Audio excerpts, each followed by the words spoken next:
Olá, seja bem-vindo a mais um Povo na TV Cast. O meu entrevistado de hoje é publicitário, pós-graduado em marketing, trabalha há uns 15 anos só na parte comercial e conseguiu dar um sobressalto. Ele conseguiu sair dessa vida cotidiana da venda comercial para hoje ter uma agência de publicidade que atende pequenos e grandes anunciantes aqui regionalmente e nacionalmente falando também. Eu vou conversar com o Heraldo Filho da Altype. É assim que se fala? Altype. Altype. E como que foi, Heraldo, para sair, né, primeiramente, né, da parte comercial? E eu acredito que isso também seja um sonho, às vezes, para muitos, né? Falta, às vezes, dinheiro, às vezes falta coragem, né? E você se destacou, porque você organizou uma equipe e hoje a Altype ela já se conceitua e se apresenta como uma agência de relevância. Como foi esse processo, Heraldo? Porque você trabalhava com a parte comercial, isso aí já tem mais de 12 anos, não é isso? Isso mesmo, Tatá. Primeiramente, muito bom estar aqui com você, grande irmão. E, cara, é muita gratidão. 12 anos e 15 anos no mercado publicitário, atendendo diretamente empresários, eu acho que a experiência do porta a porta, ela é muito enriquecedora. Ela traz um ensino que a faculdade e o diploma não entrega. Até porque a quantidade de não que você toma, né, É Heraldo? muito, né? Vai aprendendo, né? Os nãos, eles ensinam muitas coisas para nós, né? E a gente acaba entendendo o que funciona e o que não funciona na prática, o que dá resultado e o que não dá resultado na prática com o empresário. No meu caso, 90% do meu tempo, Tatá, dos nossos clientes na emissora eram varejo. E o varejo é extremamente dinâmico, né? O varejo, ele tem um time certo, ele tem uma abordagem certa. E nós decidimos reunir toda essa experiência nesses 12, 15 anos, trabalhando na área comercial publicitária. Só explicando para quem está nos vendo, né, que essa questão do varejo ter esse dinamismo é porque o cidadão, se ele não vende naquele dia, talvez ele não paga a conta de luz, não paga a conta de água, não paga o funcionário. Ou seja, é uma guerra, né? E nessa guerra, o atendimento comercial ele tem que estar ali em cima para atender aquela necessidade, às vezes criar alguma coisa que o cidadão naquela ocasião, nem agência de publicidade ele tem, não é isso? É isso mesmo. E eu acho que o grande desafio nosso como publicitários dentro do varejo é não só vender o benefício racional, mas criar uma conexão emocional.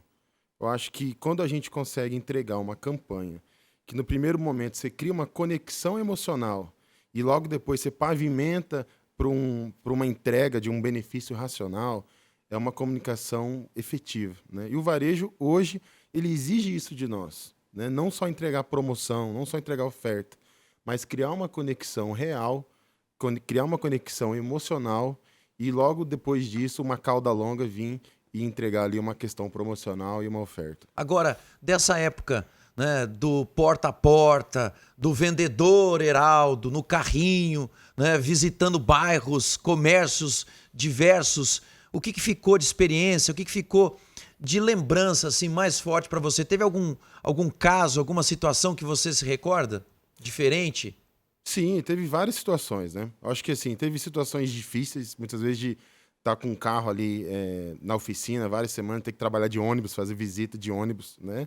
E ali com um crachá ali, né? Embaixo de sol e tudo. Então, tudo isso, eu acho que você já compartilhou um pouco a sua história também, lá no começo, né?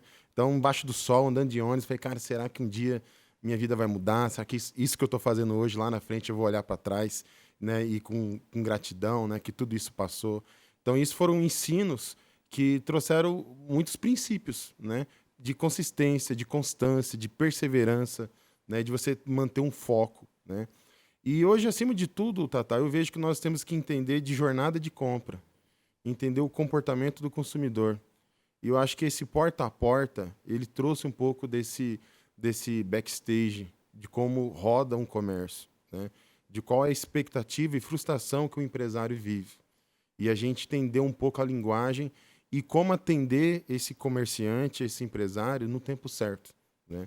Então, acho que esse é um dos grandes ensinos hoje que eu trouxe, é entender essa jornada de compra, entender um pouco do desafio que o empresário vive e o tempo que eu preciso levar resultado. Aonde foi a virada de chave desse período, né, como atendimento comercial, como vendedor de mídia, para abrir uma agência de publicidade? O que aconteceu e como aconteceu?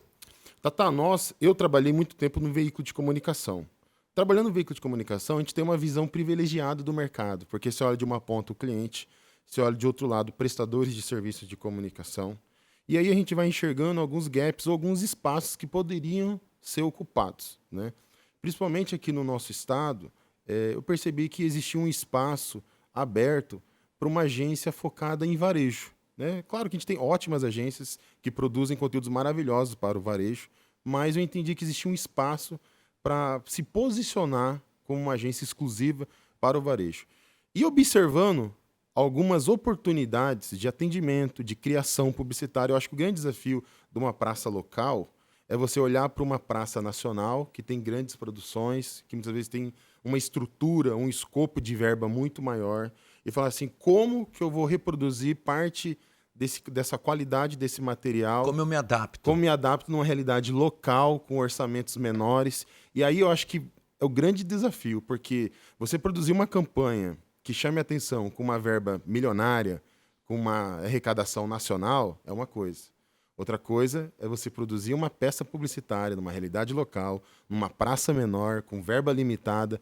Aí, meu irmão, a criatividade... Uma vez eu vi um cara dizer um negócio que eu achei muito interessante. Ele falou assim, o cozinheiro, o chefe, né, que trabalha numa cozinha toda cheia de equipamentos, com todos os condimentos e temperos para produzir um prato, ele obviamente vai fazer alguma coisa já muito boa. Agora, o cozinheiro verdadeiro é aquele que talvez não tenha a panela ideal para cozinhar, não tenha o tempero ideal para fazer aquele arranjo ou aquele enfeite, né, para deixar o sabor mais gostoso, e mesmo assim ele entrega um prato com qualidade, né? Ainda assim ele arranca elogios daqueles que experimentam. Eu acho que a agência de publicidade, no teu caso, né, tem esse desafio também, de fazer uma comida, né, gostosa, fazer uma publicidade que seja de consumo, né, e de relevância e de resultado, né, e às vezes tentar fazer isso de uma forma, entre aspas, econômica.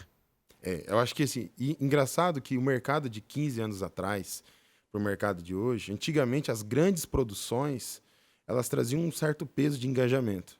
Hoje, parece que quanto mais orgânico, ou muitas vezes mais vida real, né? Principalmente quando a gente fala de marketing digital. Mais natural. Né? Mais natural, né? Aumenta ali a chance de interação, de engajamento. E muitas vezes um bom roteiro, um bom storytelling, um bom gancho, ele substitui grandes investimentos estruturais, né? Então eu percebo que hoje a estratégia mesmo de você entender essa jornada de compra e aquilo que conecta as pessoas, ela acaba substituindo muitas vezes uma grande estrutura, uma grande produção, embora ainda eu vejo que a produção publicitária ela é muito importante na questão do brand, de posicionamento de marca. Porque nós, como publicitários e agências, a gente não pode só ficar pensando em vídeos para dar engajamento ou só reações, né? A gente precisa olhar um olhar de médio a longo prazo, né?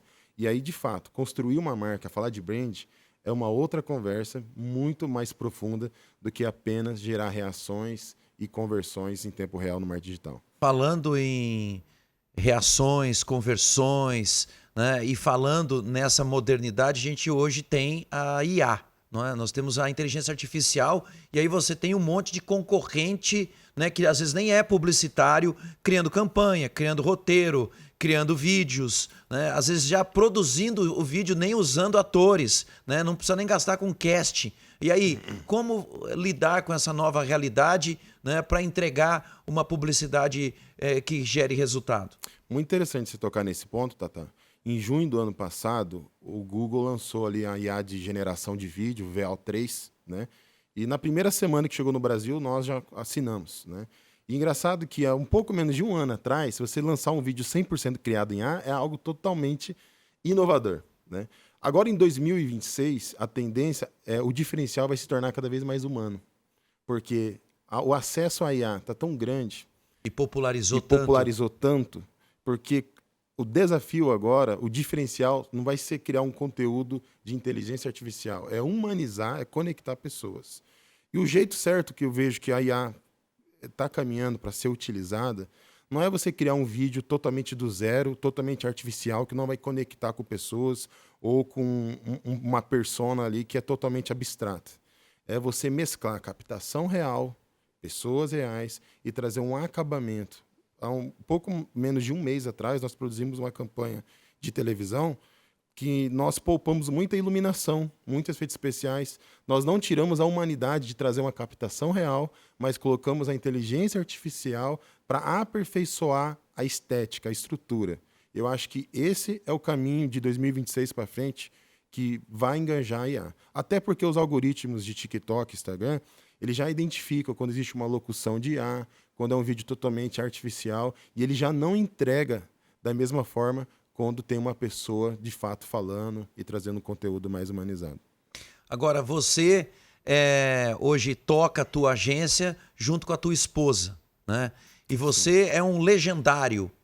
O que isso, né, representa para você no dia a dia do trabalho, Heraldo? Né? Essa questão da família, essa questão, né, das tuas crenças, dos teus valores, também caminhando ali lado a lado com o teu trabalho.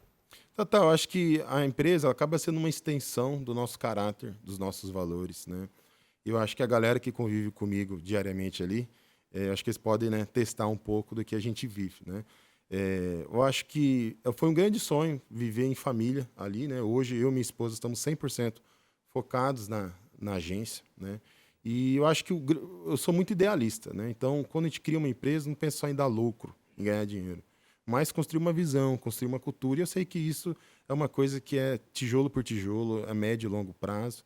Mas eu acredito que hoje, olhando com um ano e meio de empresa, a gente já conseguiu construir ali uma cultura nossa, uma visão nossa. Tem muita coisa a avançar ainda, mas eu acho que o clima organizacional ele acaba sendo o maior fator de sucesso hoje. Até falo com a galera da agência.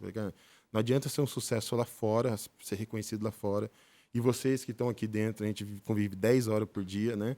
E vê que é uma casca, que é só uma embalagem que é vazia, né? E eu penso, acima de tudo, ser uma pessoa autêntica e verdadeira para aqueles que estão comigo no dia a dia. E eu sei que a partir do momento que a gente tem um sucesso interno de clima organizacional, onde você tem um reconhecimento das pessoas que são mais próximas, seja família ou colaboradores, eu vejo que o sucesso externo ele acaba sendo uma consequência de tudo que pode descrever. Se você fosse um produto numa gôndola de supermercado, Nossa. que produto você seria? Pergunta profunda, né? Eu já tenho a resposta. Olha, eu seria um produto de consumo imediato, que numa crise nunca ia ficar fora da lista ali. Um arroz, um feijão. Eu ia dizer que você seria o Todinho. Oh, o Todinho! Porque quem conhece o Heraldo sabe que ele é apaixonado por Todinho. Todinho. E o Todinho, ele é famoso, né? E é gostoso. É um produto que tem boa aceitação, porque é de chocolate. E, ao mesmo tempo, você tem no Todinho uma marca de relevância. Né? Você tem uma marca que entrega verdadeiramente aquilo que promete. O cara vai comprar Todinho, mas ele pode comprar o outro paralelo, mas talvez não vai ter a mesma entrega. Eu acho que fazendo esse comparativo da tua marca, do teu nome, da tua história, eu acho que você é uma dessas grandes marcas, né, que hoje a gente tem à disposição, onde você sabe que você não se decepciona, que você vai confiar e você vai ter realmente um trato verdadeiro. E aí, falando disso, o que você acha que foi extremamente estratégico para, nesse momento de começo, você já pegar grandes marcas para trabalhar publicidade? O que aconteceu? Tá, eu acho que assim, nenhuma grande ideia vai suprir uma boa reputação. Você não esperava essa do Todinho? Não esperava. Essa foi... realmente, mas você me resgatou, né? há um tempo atrás da minha vida. Mas eu vejo assim, na verdade, na vida a gente tem uma escada, né? E cada experiência profissional, cada lugar que nós passamos, a gente pode subir ou descer degraus, né? Eu acredito que parte desse início da agência, né, em conseguir ter a confiança de marcas importantes, relevantes, foi da minha trajetória na área comercial na televisão, de ter um trabalho sério, de ter um trabalho respeitoso, de me aplicar em entender o segmento que atuava. Até porque quando você chega, Tatá, com uma empresa nova, sem portfólio, né, sem um histórico, e você bate na porta do empresário e fala, cara, você me dá uma oportunidade? Então, assim, de fato, ele vai avaliar a sua jornada, a sua trajetória, o seu CPF, até porque o seu CNPJ é novo. Você não tem muito o que falar do seu CNPJ. Então, por trás do CNPJ existe um CPF, né? Eu acredito que foi um pouco dessa minha jornada dentro da área da televisão, que eu devo muito, principalmente, também aqui no SBT, né? Que a gente trabalhou muito tempo junto aqui. Essa jornada de crescimento, de relacionamento. E eu acho que, assim, a oportunidade, ela aparece quando você está preparado, né? E eu entendi que eu precisava estudar de uma forma mais acelerada, porque existiam oportunidades em volta que esperava esse preparo de mim, né? E eu busquei me aplicar por um período de tempo ali, a entender um pouco melhor. E, é claro, todo dia é um desafio, né, Tatá? Ô Heraldo, agora o que você diria para essa garotada que está chegando na comunicação, na publicidade, na propaganda, né, que tem um desafio enorme aí pela frente, mas que ao mesmo tempo quer economizar tempo? Ao mesmo tempo, às vezes não quer pagar o preço que esse, às vezes, longo caminho ele cobra. O que você diria ou daria de conselho para essa nova geração da publicidade e da propaganda? Tatá, de fato nós vivemos uma nova era de comunicação, o digital e o offline, né, caminhando junto, né? Eu percebo o seguinte, que hoje, com a IA, que até foi um assunto que nós tocamos aqui, hoje ela já gera conteúdo, ela gera planejamento de conteúdo, ela gera dados de performance em tráfego pago, ela cria geração de imagem, geração de vídeo. Eu já vi alguns vídeos na internet que falam assim, existe uma IA que vai substituir uma agência de publicidade. Até que ponto isso é verdadeiro ou não? Mas, de fato, eu entendo que cada vez mais e mais o publicitário de hoje, ele é um arquiteto. Ele tem que ser um arquiteto que projeta sistemas de vendas, que não só cria um artesanato digital, que não só crie artes bonitas, campanhas criativas, mas que entenda comportamento do consumidor, que entenda tendências de consumo, que saiba analisar dados, que saiba criar um funil de vendas, que saiba trabalhar com KPIs, com dados mensuráveis e, de fato, cria um sistema que você coloca inúmeros criativos para rodar, faz um teste A/B e, dentro disso, você consegue trabalhar com as conversões. Então, eu vejo que hoje, cada vez mais e mais, o publicitário de hoje ele vai caminhar para uma linha de conhecimento de tendência de consumo, de comportamento do consumidor, saber trabalhar dados e métricas, e a inteligência artificial ela chega para facilitar, dar um oxigênio em algumas tarefas e processos que muitas vezes eram manuais e custavam um pouco mais de tempo no mercado de agência. Heraldo, o que falta para o mercado publicitário em Mato Grosso do Sul, né, alavancar, crescer e acelerar nos seus processos e nas suas verbas publicitárias, na sua opinião? Tá, a gente temos profissionais brilhantes aqui na nossa cidade, né? E assim, profissionais que muitas vezes conseguem fazer muito com pouco, muitas vezes uma realidade de uma capital menor, de um mercado que tem muito a amadurecer ainda, né? Tudo isso. Eu vejo que sim, a gente acaba se espelhando muito nas grandes capitais, em praças maiores, em produções nacionais, e a gente sempre tenta replicar no mercado local algumas produções e tudo, né? Eu vejo que, de fato, até falando de uma comunicação 360, eu vejo que hoje o nosso mercado ele pode evoluir muito entendendo uma comunicação multicanal, onde você não coloca um veículo ou um meio de canal como um salvador da pátria do negócio. Porque toda vez que você deposita 100% da sua confiança ou do seu investimento no único canal, o seu negócio ele vai ficar muito sensível a qualquer alteração. Eu vejo que hoje o nosso mercado ele é um mercado que caminha para ser mais multicanal. Você entender a jornada do cliente, a jornada da compra e como cada veículo, como cada mídia pode impactar, seja num funil de topo, né, que é uma comunicação de reconhecimento, de alcance, como um médio de topo, que é uma comunicação de autoridade, de credibilidade, e o final do topo, que é uma comunicação promocional, de cupom, né, de emergência, de escassez. Então eu vejo que hoje o desafio do nosso mercado é cada vez mais e mais trabalhar a questão de ser multicanal e entender que cada veículo na jornada de compra do cliente, ele tem um impacto, ele tem uma participação, e a pergunta de ser offline e online já é uma pergunta ultrapassada. É você entender... Tem que ser tudo. Tem que ser tudo e entender a proporção de cada mídia para o seu negócio. Olha aí, ó, conversamos com o publicitário Heraldo Filho da All-Type aqui no Povo na TV Cast. Quero te agradecer, te desejar mais sucesso ainda. Conte sempre conosco Muito obrigado pelo bate-papo aí, Heraldo. Sucesso. Eu que agradeço o convite e foi muito bom estar aqui com você. Forte abraço. A gente se vê no próximo Povo na TV Cast. Eu espero você.